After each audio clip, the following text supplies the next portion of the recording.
ایک شخص نے حضور اقدس صلی اللہ علیہ وسلم کی خدمت بابرکت میں حاضر ہو کر اپنی مفلسی اور تنگ دستی کی شکایت کی تو آپ صلی اللہ علیہ وسلم نے فرمایا، جب تم گھر میں داخل ہو اور گھر میں کوئی ہو تو اسے سلام کرو، اور کوئی نہ ہو تو مجھ پر سلام عرض کرو، اور ایک بار قل هو اللہ احد پوری پڑھو۔ اس شخص نے ایسا ہی کیا، اللہ تعالیٰ نے اسے اتنا مال کر دیا کہ اس نے اپنے ہمسایوں کی بھی خدمت کی۔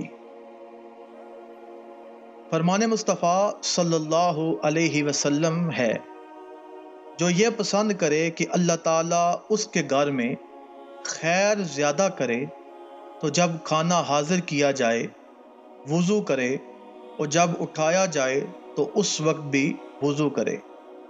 یہاں کھانے کے وضو سے مراد دونوں ہاتھ گٹوں تک اور منہ کا اگلا حصہ دھونا اور کلی کرنا ہے۔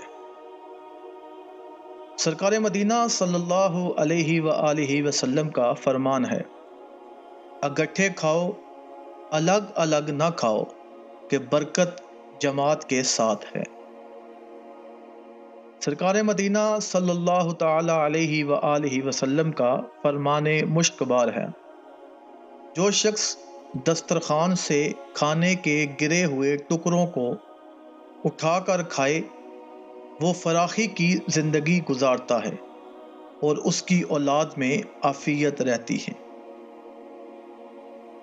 حضور نبی کریم صلی اللہ علیہ وسلم نے فرمایا، جسے عمر میں اضافہ، رزق میں زیادتی پسند ہو تو اسے چاہیے کہ وہ اللہ تعالیٰ سے ڈرے اور صلہ رحمی کرے۔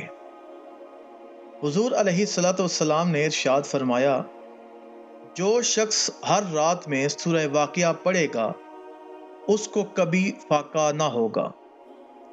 حضور صلی اللہ علیہ وسلم نے فرمایا، جس نے استغفار کو اپنے اوپر لازم کر لیا اللہ عز و جل اس کی ہر پریشانی دور فرمائے گا اور ہر تنگی سے اسے راحت عطا فرمائے گا، اور اسے ایسی جگہ سے رزق عطا فرمائے گا جہاں سے اسے گمان بھی نہیں ہوگا۔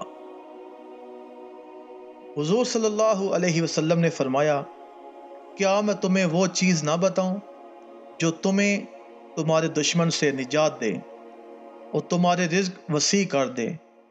رات دن اللہ تعالیٰ سے دعا مانگتے رہو کہ دعا مومن کا ہتھیار ہے۔